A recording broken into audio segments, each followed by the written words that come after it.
This is Paige, the co-host of Giggly Squad, and I want to tell you about a company that I've been loving, Olive & June. Olive & June gives you everything that you need for a salon-quality manicure in one box. And if you break it down, it really comes out to $2 a manicure, which is absolutely insane. It's also so easy to get salon-worthy nails at home with Olive & June. The difference between how your nails used to look when you did them yourself and now with the Mani system is a complete game changer. The best thing about Olive & June, too, is it's a quick dry. Dries in about 1 minute, lasts for 5 days, and full coverage in up to 1 to 2 coats. Visit oliveandjune.com/perfectmani20 for 20% off your first system. That's oliveandjune.com/perfectmani20 for 20% off your first system.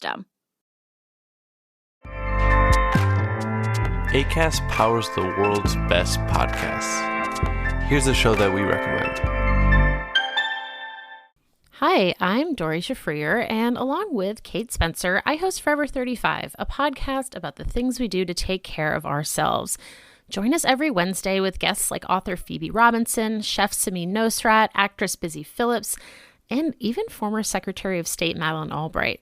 On Mondays and Fridays, we have mini episodes where we answer listeners' questions on everyday problems like how useful a butt mask really is, how to deal with a petty friend, or how to relax after a long day. So join us Monday, Wednesday, and Friday on Forever 35, where we're not experts, but we are two friends who like to talk a lot about serums. Acast helps creators launch, grow, and monetize their podcasts everywhere. Acast.com. Hello and welcome to Short Tales, a series of short stories written and read by me, Damian Robb. We'll get to this episode's story shortly, but first, since this is the second and final part of the story, I want to remind you where we left off. So, we're with Marugula, who after getting a referral from her doctor, Larissa, to a pair of musicians, Sebastian and Hannah, and explaining to them that she's been infected by a song she heard at a cultural festival by an unknown woman playing an unknown instrument, Sebastian and Hannah have hooked her up to a vibrometer, a machine which measures vibrations, and confirmed that, sure enough, she had a song stuck under her skin. Now, they have to figure out how to get rid of it.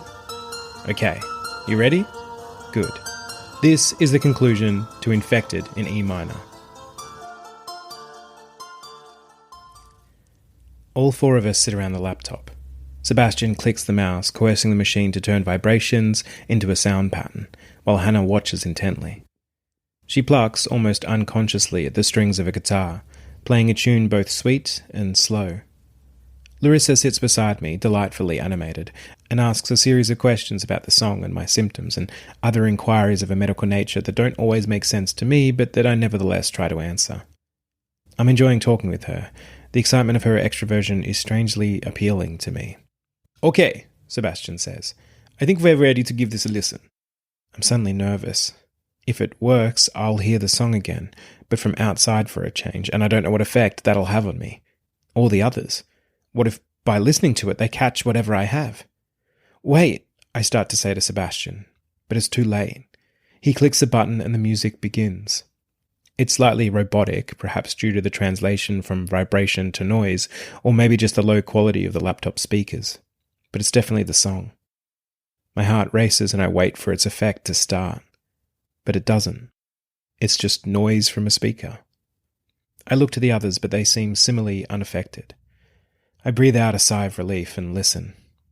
The notes play in the right order and tempo, and a shiver goes up my back at this concrete proof of the song's existence inside of me.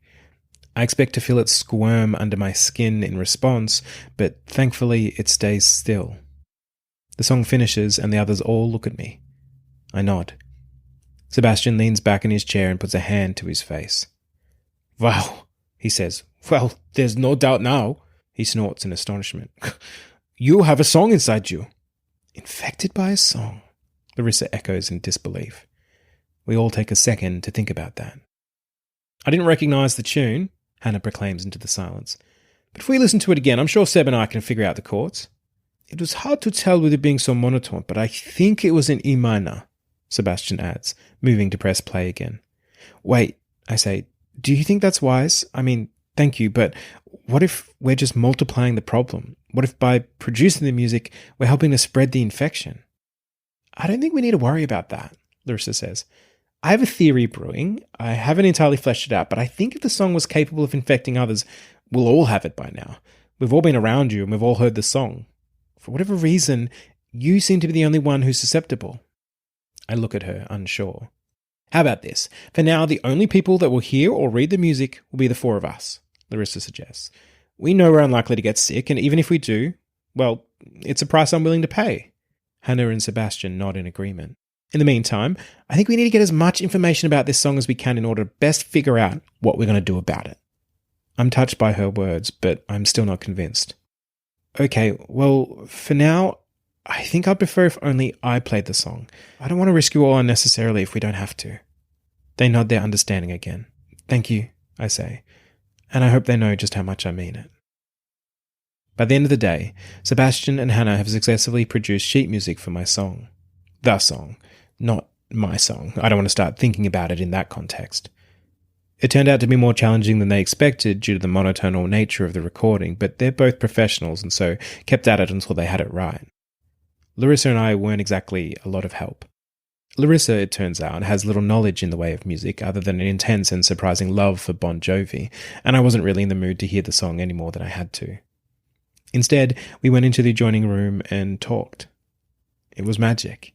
At first she had more questions about the song, having now heard it for herself, but with time the conversation spread into just about every other topic we could think of. My usual ever-present self-consciousness evaporated at some point during the hours we spoke, although I couldn't have told you when.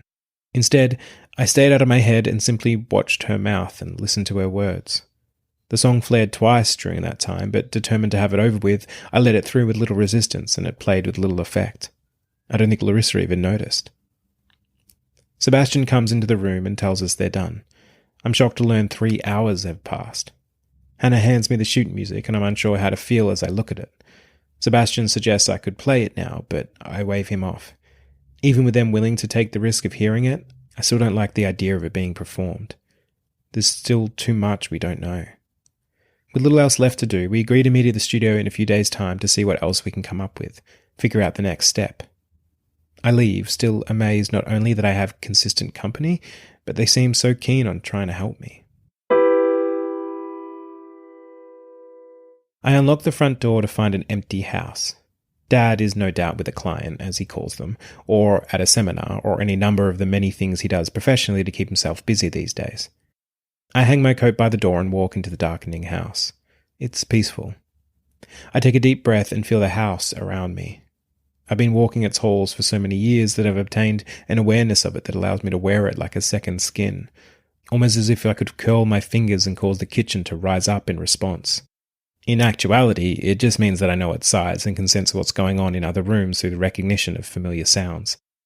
I keep the lights off as I move into the sitting room near the front of the house. The room is mostly furnished with couches and bookcases, purposely lacking screens of any kind, and is where Dad sees clients if an emergency arises or he can't be bothered going to the clinic. It also houses the piano.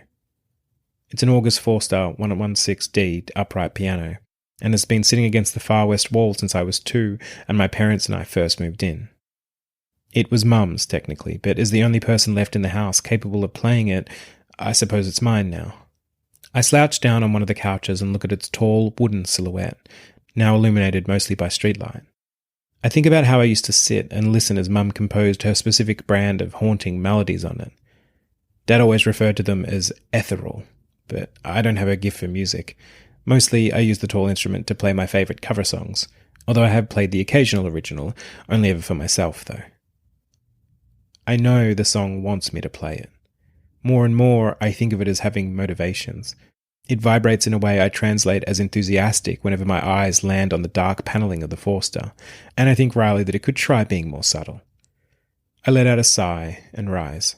I take the sheet music Hannah gave me from my bag and look at it. It looks no different from any other sheet music, but I can't help but think of it as possessed. Then I remember the only one who's possessed around here is me. With that happy thought in mind, I move to the piano and raise the fallboard. I collect the sheet music and can see my fingers shake slightly with the song's ready response. Figuring I can't possibly get more infected than I already am, I place the pages on the music desk and take a seat. With the streetlight, I can just make out the notes on the page. I considered turning on a light, but the darkness feels right somehow, like if I illuminated the music more, it would give it greater strength. I raise my fingers over the keys and begin to play. At first, I have to really concentrate on the notes, think about what I'm playing, but quicker than usual, the song enters my grasp and I begin to play it cleanly. Perhaps because I've become so used to hearing it. As expected, the music inside of me rises up to meet the music without. The two clash. Or is it meet? It's hard to tell one from the other when I can hear and feel both moving at the same time. My fingers play of their own accord as the music flows inside them. My head feels hot, and I feel sweat drip down my side, but I can't stop. I'm scared, but there's something else as well. I feel wild, free, untethered, which, once recognized, makes me more scared than before. Terrifies me, in fact. With an extreme force of will, I urge my hands back under my control and purposely out of rhythm. The piano clangs as my fingers strike down on random keys, smashing the song into silence. I realize then that I'm weeping. The dribbling tears turn into flowing ones, and before I know it, I'm bawling. My chest heaves, my head swims, and I feel confused and unsure. Unsure why I'm crying, unsure about what's happening to me, unsure how to rid myself of this song. When I arrive at the studio a few days later, I can feel anxiety crawling around inside of me next to the song. I don't knock this time, as Hannah said I should just let myself in. The door slides easily and I poke my head inside. "Hello?" I call out, not entirely confident in just walking in. I don't get an answer, so I slide in the rest of the way and close the door behind me. My nose starts to run. Copious amounts of mucus seems to be the next stage of my musical infection. I've already depleted half a box of tissues, and that's only since this morning. I walk further into the studio and pull one of the many tissues from my pocket. The song plays, just a note, then stops. I look to the side and see the Steinway. I hadn't even realized I was standing beside it, but the song had. I freeze. This seems to be another new development, and one that undeniably creeps me out. I remember the tissue in my hand and blow my nose hard, not taking my eyes from the piano. "Rugula, was that your nose? I thought someone was blowing a trumpet out here," Sebastian says with his giant grin. "You think you might play it today?" he asks, referencing the Steinway. "Oh, well, I don't. Good morning, Marugula," Hannah says as she enters the room and gives me a mother's hug to add to the greeting. "Don't get too close. I don't want you to get sick," I say before realizing how unlikely that is. Don't be silly. How are you feeling?" I start. I don't know how to answer this. The truth is the song has increased its daily playing. My nose runs almost constantly. I feel lethargic, my ears are blocked, and the fever continues to burn. But part of me doesn't want to tell them all that. Part of me wants not to be here, to just go home and hide away from it all. Since the night I played the song, I've done my best not to think about it, to not think about how playing the song made me feel. "Okay," I finish, but I can tell by the look on her face that she doesn't believe me. "Okay," she says. "Well, let me fill you in on what we've been doing." The sound of the door rolling open stops Hannah, and we all look across to see Larissa enter through it. "You came," I say before I can stop myself. "Of course," she says as she walks towards us. "Actually called in sick. It seemed appropriate." She removes the scarf from around her neck and greets the others. She tucks her hair behind her ear, plays with the collar of her sweater for a moment, then looks at me. I realize I'm staring, and panic floods my face. This elicits a smile in her, and I smile back weakly from underneath the mountain of embarrassment. "So, what's new?" Larissa asks. "Well, we were just about to tell Marugula what we've been working on," Hannah tells her. "Basically, trying to infect ourselves with the song," Sebastian says. "Yeah, basically," Hannah concludes. "What?" I ask, shocked at the carelessness of the statement. "Why would you do that?" "It was research," Sebastian says. "We tried playing it on every instrument we have to see if we got a response. We thought we might have felt something when I played it on the Steinway, but that could just have been because it sounded nice. It's actually quite a beautiful song when you get down to it." "I asked you not to do that," I say, and I feel my shock give way to anger. "Yes, we know. However, do you think it's harmless?" I ask, then say, "It's not," answering my own question. "There is something inside of me, a parasite, and you purposely try to encourage its growth after I asked you not to?" I can tell they're thrown by the heat behind my words, but for once, I don't care. My hands shake. "Marugula, they're just trying to help," Larissa says. "What if that's how I got sick?" I ask. "Because some woman was being reckless, spreading a disease because she thought it sounded pretty." "Love, it's okay," Hannah starts. "It's not okay," I yell. "I played it, and do you know how it made me feel? Amazing. It felt good, like an itch that wants to be scratched. Don't you get it? It wants to be played. That's how it spreads. They say nothing, which only serves to upset me more. Modula, I don't think that's how... Larissa starts, but I cut her off. I don't want to hear it. I don't want to hear anything. I just want to get out of there. Don't worry about it, I say. I don't think I need your help anymore. I pace from the room. I hear Sebastian call out a small, sorry, as I close it behind me. I wake the next day with the song already playing. Give me a break, I groan, but if anything, the music just gets louder. My body reacts in the usual way, and I lie still and try and wait for it to be over. The song finishes, and I consider getting up to make breakfast, but find I don't have the energy or the appetite. My throat burns again, my nose runs, I feel tired and sore and full of regret. I'm briefly considering calling Hannah or Sebastian to apologise. I try not to even think about how much I've blown it with Larissa, but stubbornly I shove that urge down. It's too dangerous. They need to fear the song like I do, or better yet, forget about it. And me.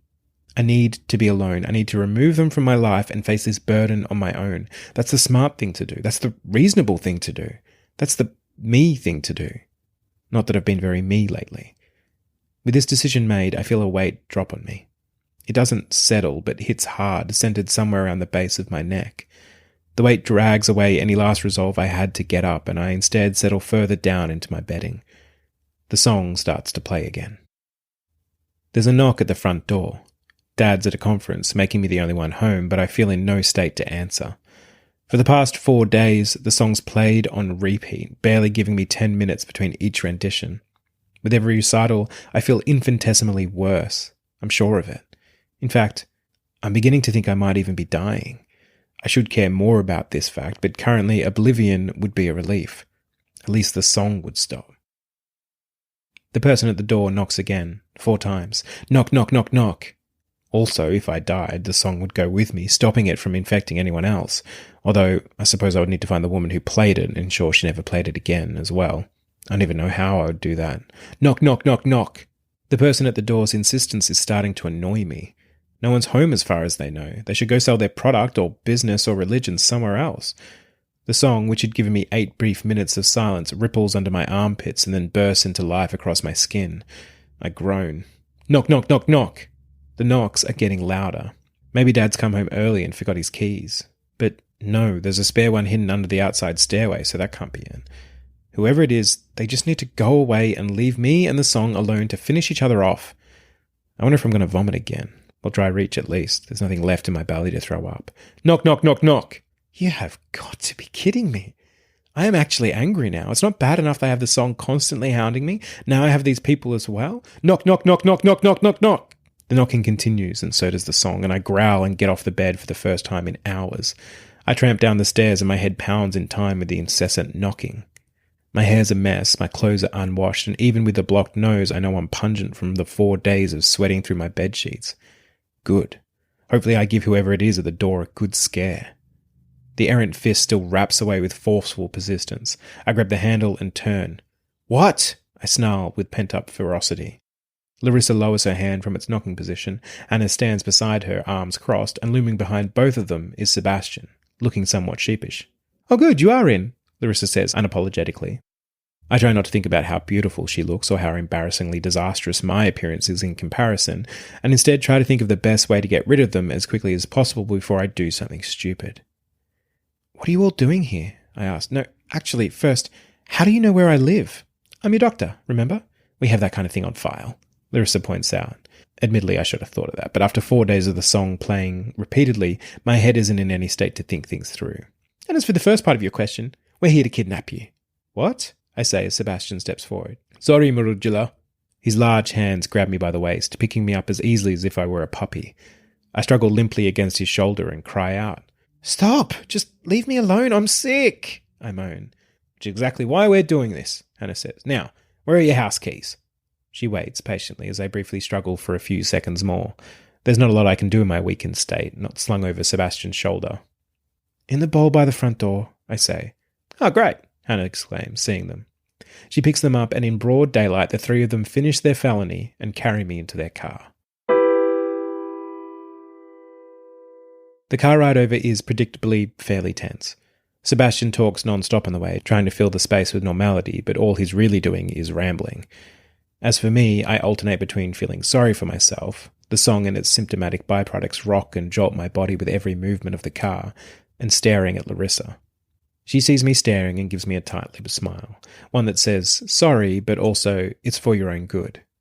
There's not much I can do with that, so in the end I just sit back and stare out the window, watching the city streets turn to empty lots as we make our way closer to the docks. I consider making them drag me into the studio once we arrive there, like they did into the car, but think better of it. There's a fine line between stubborn and childish. Plus, it's not really in my makeup to fight back. Or is it? I'm not sure anymore. We enter the main part of the studio where all the instruments are, but I don't really register as I'm too filled with anger and adrenaline. So, I asked, I'm guessing you brought me here for a reason? I'm not used to being willful. It feels odd. Hannah points to the Steinway. I look at it, and as usual, the song begins to trill. I look back at the three of them, unsure. You're going to play it. You're going to play the song, Larissa tells me, and I am floored by what a bad idea this is. You've got to be joking, I say, almost to myself, but loud enough that they can all hear. Were you not listening last time? It wants to be played. It wants to be heard. It wants to spread. I point forcefully at the piano with each statement. I don't think that's right, Larissa says. I go to reply, but she holds up her hands and stops me. Hear me out. We've been thinking of this thing as an infection, which it's certainly presented as. But what if it's not? What if it's trapped inside you and that's why it wants to get out? I think playing it might be the only way to heal yourself. I don't know what to say to this. I'd been thinking of this thing as the enemy for so long that the idea of it being as much of a victim as me takes some time to process. Think about this, Larissa continues, seeing my hesitation. The only time you begin to feel even slightly better is when you're not fighting the song, right? But when you do fight it, you feel worse. It's like any infestation. You've got to get the parasite out before you can heal. But by fighting it, you're only holding it tighter. So do the opposite. Don't fight it. Encourage it. Play it. Do the musical equivalent of sweating it out. There's a logic to her argument that I can't deny. Plus, she's my doctor. I begin to nod slowly, admitting some truth to the idea. I still have one question, though, I say, indicating the Steinway. You realize I have a piano at my house, right? Larissa blushes. Her face is comical in its shock and shame, and I realize that's what mine must so often look like. I did not, she says. The leather of the piano stool sticks to my thigh. I'm still only wearing pajama shorts, and despite the cold of the day, my legs are still gummy from my days of sweating. I rest my fingers lightly over the keys. They're cold and smooth, and I feel the song practically leaping around inside me from this gentle touch. I hope with everything I have that Larissa is right. I take a deep breath and begin to play. The sheet music is in front of me, but I don't need it. I know this song so intimately now that my fingers move through the notes almost without assistance from my brain at all.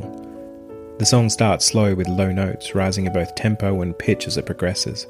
I feel the song inside echoing the rhythm of the keys hitting the strings, and distantly I'm aware that I'm feeling the best I have in days. I'm also oddly calm, despite the fact I'm still not entirely convinced I'm not releasing a new type of plague on the world. It's hard to lower all my walls, however. I trust Larissa, I'm just not sure I trust myself, and courage has never been my strong suit. Still, there is that calm. I don't think I've ever felt a calm like it before, because in this moment I'm not thinking about myself or how others might be thinking of me or focusing on my own self-consciousness. I'm just playing a song. I'm just playing a song, focusing entirely on the movement of my fingers and the beauty of the music. Everything else just slips away. Before I know it, the song is done. My fingers cease their movement and silence takes over the room. I expect to be an emotional wreck or out of breath like I was last time I played it, but I'm not. My breathing is slow and easy, and I feel clear-headed and confident. I turn to the others. Their expressions are all shock, and suddenly I'm worried that Larissa was wrong and the song's just infected them, and I may have doomed us all. Then Sebastian says, "That was..." and a tear rolls down his cheek. Hannah's looking at me like a proud mum, and for the first time since I've met her, she's speechless. Larissa has the best reaction, though. She's smiling her wide, round-cheeked smile, and her eyes are shining. She's half laughing, half crying as she approaches me, and I think she's about to say something approving and proud, but instead she leans forward and, still laughing, presses her lips to mine. Her laughter bubbles against my mouth and I kiss her back. Soon I'm laughing too, in between the kisses, and I don't think I've ever felt this happy. So, I take it worked? Hannah asks once Larissa managed to pull herself from me. No, I say, and I realise that while I felt good playing the song and that its effect on the audience of 3 was no doubt positive, it's still there under my skin and I'm still sick. I think it helped, I tell them, but no, it's still with me. The joy that had filled the room deflates a little, and I almost wish I had told them I was cured. Well, no problem, we'll just have to keep trying, Hannah says. Maybe if you tried playing the song on a different instrument. Maybe, Larissa says. Although I think it's something else. We know the song wants to be heard, but what if we weren't a big enough audience? What? I ask. Well, you said that playing it just now helped. What if it needs an audience like the size it had when you first heard it? Larissa asked me. I think of all the people who were there at the festival that day. Then I think of me standing in front of them. Not just standing, but having to perform. The residual calm leaves me and suddenly I feel very much like I always do, scared and afraid. The song begins to play, but oddly, this time, I'm sure it's trying to comfort me. The wind blows cold against my warm face as I walk along the dock's edge. Larissa's idea sits inside me uncomfortably, next to the song that is actually feeling more agreeable now. It's not that I think it's a bad idea, quite the opposite. It's just the thought of playing to that many people terrifies me. I swallow and my throat's not so sore. I'm heading towards the organised jumble of freight containers. I don't have any real destination or purpose, I just needed time to think. Hannah and Sebastian jumped on the idea immediately, both suggesting venues and offering to print flyers and all sorts of helpful and horrifying things. It was too much. I climb down the small rocky barrier towards the freight containers. There's a number off to the side that look abandoned and aged, and I decide to look inside them. The first one is rusted through in spots and has an odd smell to it, but it's larger than I realised having never seen one of these up close before. The next one I enter is red, and without rusted through holes, is dark inside and quiet.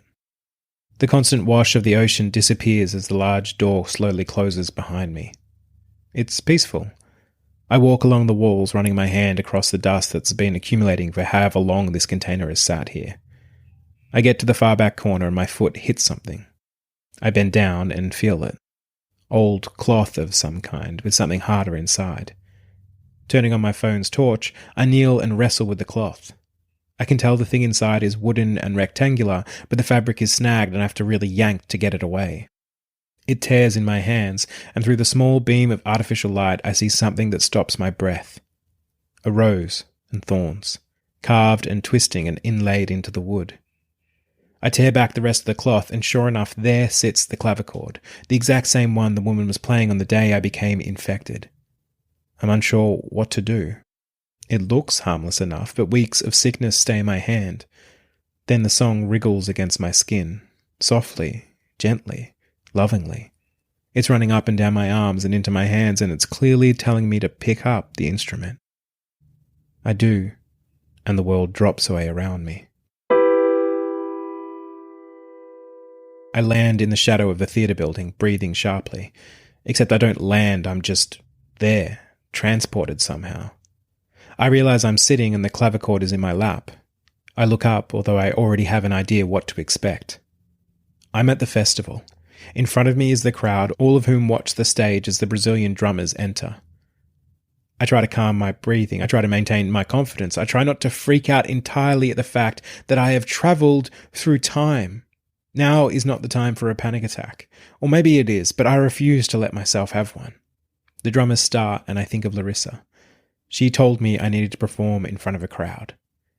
I readjust myself and make sure the clavichord is centered on my lap. I place my hands over the keys and the nerves rise in my chest, near to suffocating me. Here goes nothing, I think. Here goes everything. I begin. The song pours out of the instrument under my fingers and begins weaving itself through the crowd. I'm sweating already and the notes aren't coming out right. They're exactly as I remember, wobbly and unsure. I raise my eyes slightly and notice that not many, but a few of the crowd have turned to look at me. Their expressions tell me nothing, they just watch. I lick my lips, but my mouth's gone dry. My fingers start to tremble and sweat's getting in my eyes. I hear comments and murmurs emanating from the crowd, and I'm sure they're all about me. My heart races faster in a way that hurts, in a way that's familiar. Panic. In a sense, I'm right, but I'm also wrong. The me the comments are for aren't the me sitting in a shadow playing an instrument carved with roses. They're for the me who is at that moment jostling their way through the crowd trying to escape the sound I'm creating. My eyes raise once more, and through the jumble of bodies I see her. Me. Scared and afraid and deep in the grasp of panic. Then a realization hits. I don't need to be nervous. I don't need to be scared. I don't need to worry about what might happen because I already know what's going to happen. Technically, it already has. I've done this performance before. I smile, confused and amazed, and the song rings through me, welcoming what's about to happen. The other me, the scared me, stumbles out of the crowd and the song clicks into gear under my fingers. It becomes right, and so do I. Once more I get lost in the playing, lost in the music. Sweat drips, but not through nervousness and not because of sickness, but because I am giving my all to the song. Because the song is giving its all right back, thundering under my skin as though an entire orchestra is contained within it. I glance up through my lashes as the song rises to its peak. The other me watches, transfixed, and I think about all she is about to go through, how soon a fever will burn through her, leaving her cleansed and reborn. The song reaches its crescendo and I feel it rise up, gather somewhere near my chest and burst from me. It's like a valve has been released. The music gushes forward and finally, relievingly, even a little regrettably, it leaves. It slams into the other me and I see her drop to the ground. It's the last thing I see. My eyes open, but all I see is black. My hands reach out and one of them hits something. It's my phone. I turn it over and the torch, still on, lights up the space around me. I'm back in the freight container, the clavichord still on my lap. I stand, keeping hold of the instrument. I figure it's mine now, and walk out of the metal box and into the cold of the winter sun. I breathe in the cold air. I've never felt so good. I feel like I could do anything. I might just take Hannah and Sebastian up on their offer to perform somewhere. I am practiced at it now. Although, I might ask for a smaller venue to begin with. Maybe I'll play some of my songs, or maybe some of Mum's, see if Dad would like to come. I'll definitely kiss Larissa again, do a better job of it this time. Ask her if, as my doctor, maybe she'd like to give me a proper checkup, or perhaps just watch a movie together. I hum the song under my breath as I cross the concrete, and think about how you never realize how good feeling healthy feels until after you've been sick. Thanks for listening to this month's short tale. I hope you enjoyed it. Now, to finish this episode off, I've recorded some afterthoughts, which detail where the idea for this story came from and any challenges I faced while writing it. If that feels too self-indulgent for your taste, fair enough. But if that sounds like your kind of thing, then listen on. If you're looking for plump lips that last, you need to know about Juvederm lip fillers. With Juvederm Volbella XC and Juvederm Ultra XC, your lip look, whether it's subtle or bold, can last up to 1 full year with optimal treatment and no additional maintenance. Find a licensed specialist and see if it's right for you at Juvederm.com today. That's JUVEDERM.com. Add fullness to lips in adults over 21 with Juvederm Volbella XC or Juvederm Ultra XC. Do not use if you have severe allergies or a history of severe allergic reactions, or if you're allergic to lidocaine or the proteins used in Juvederm. Tell your doctor if you have a history of scarring or taking medicines that decrease the body's immune response or that can prolong bleeding. Common side effects include injection site redness, swelling, pain, tenderness, firmness, lumps, bumps, bruising, discoloration, or itching. As with all fillers, there's a rare risk of unintentional injection into a blood vessel, which can cause vision abnormalities, blindness, stroke, temporary scabs, or scarring. For full, important safety information, visit Juvederm.com.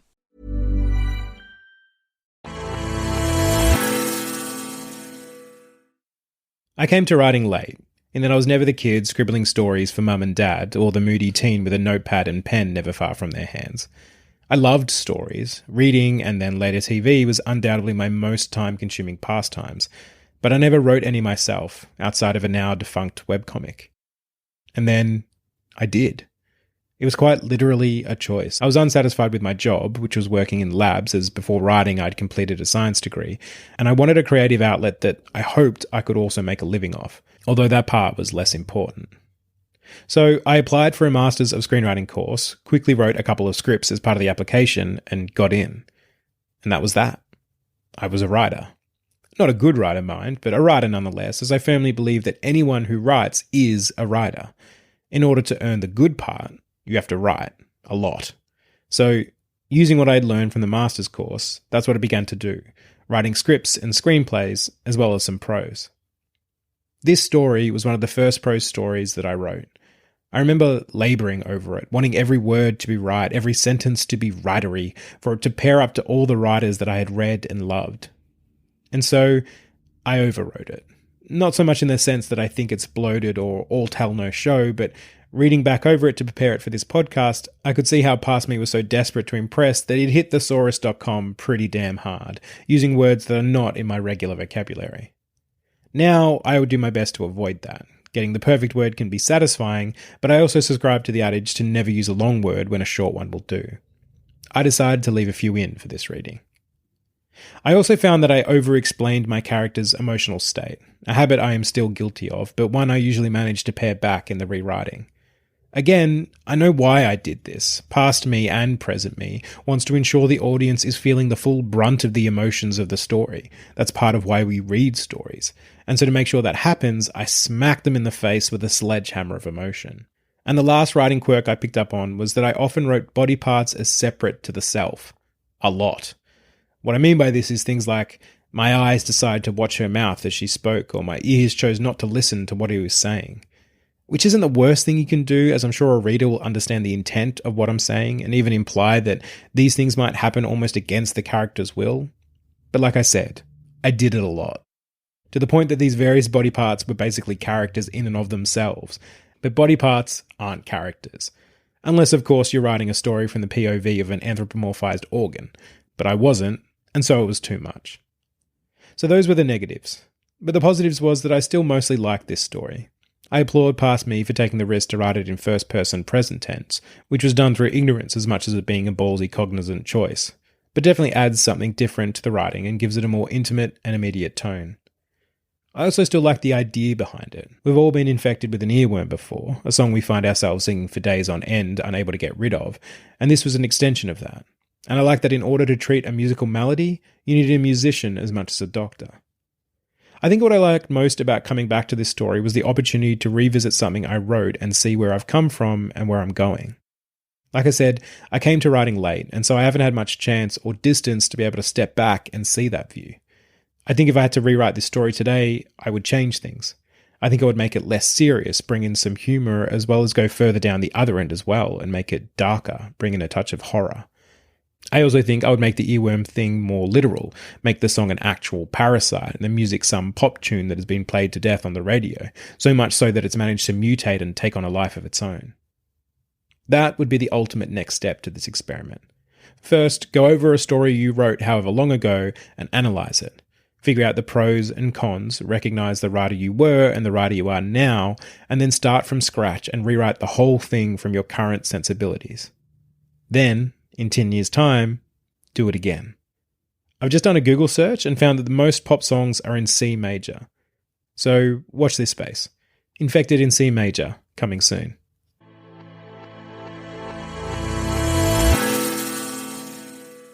Alright, those are all my thoughts. But if you have any that you'd like to share, please do. You can write to me at shorttales.podcast@gmail.com, or you can find me on Twitter at middaypajamas. Until next time, this has been Short Tales. And I've been Damian Robb.